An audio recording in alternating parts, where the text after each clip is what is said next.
Hello and welcome to my 1957 Imperial. My name is Rick and I live in Fort Lauderdale, Florida, and I have been restoring this grand old girl for the last 4 years or so. Imperial was a luxury line that has spun off of Chrysler Motor Corporation to compete with Cadillac and Lincoln. Now this is a 1957. It's in the original color of shell pink. And I know it looks a little flesh tone right now. It changes kind of color in the light. But this is really an amazing car. I love the lines on this car. A gentleman by the name of Virgil Exner was the brainchild behind the lines of this.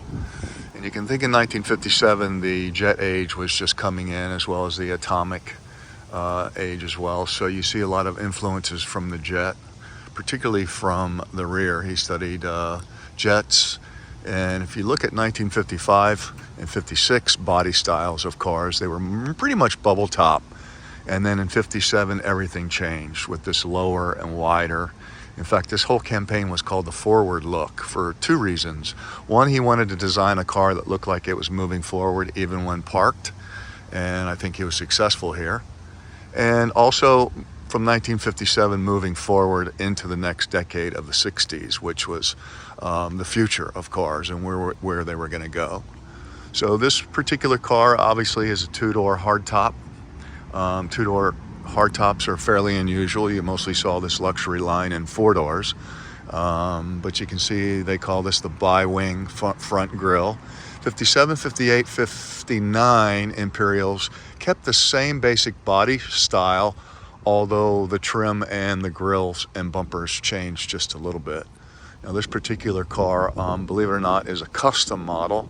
It is a starter package. It went from custom and then became Crown, and then afterward LeBaron, and then above Baron there were a couple of limousines made. But for the most part, this was a starter package.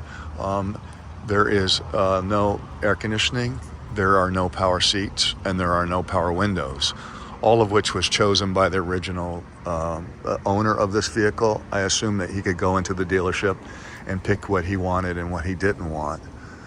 If you think back in 1957, the electronics of seats and windows were fairly new, and I'm just thinking that maybe he thought that it was just one more thing to break and have repairs, so he opted probably not. And I'm kind of glad, because it is one less thing to worry about.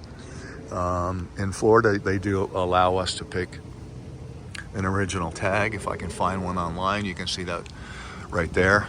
10 designates Broward County, of which ironically I am in, Fort Lauderdale. And then in 1957, that particular tag was sold to the 53,759th car. And the state of Florida does allow me to convert that back into the original tag. So if this tag was run, it would come back to this car at this moment. Just some interesting details around this particular car.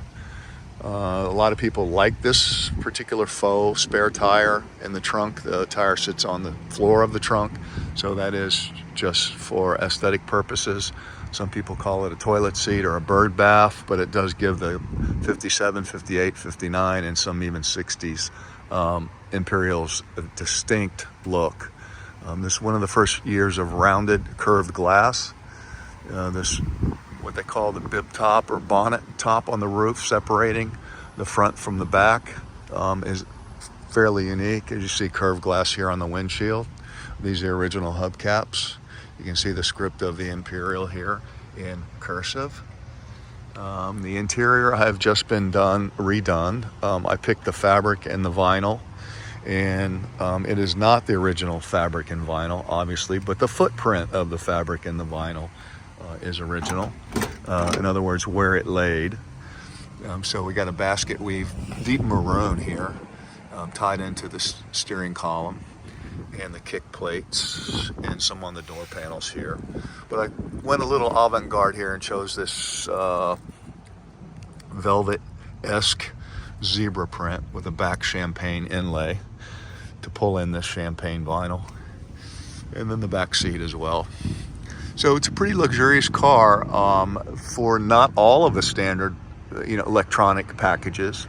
In this particular model, It did come with an option for a record player. So as you can see, that underdash record player holds 15 45s, stacked much like you would find in a jukebox. And that was a high-end luxury factory option in 1957 for the Imperial.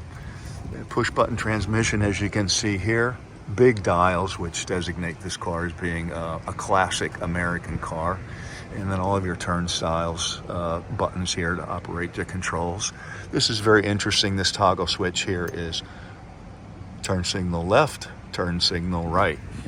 You also do notice that the rearview mirror is not hanging from the ceiling, but is mounted on the dash. Mr. Exner, again, the designer of this vehicle, wanted the dashboard to look a lot like the cockpit or flight deck of an airplane. So he wanted clean. So there are, again, no instruments other than the steering wheel and the unobstructed view out of the windshield. That's why he dropped the rearview mirror to the dashboard. Now, unfortunately, for someone tall like me, it proves to be a bit of a problem because all I can see is the back seat and barely over the trunk.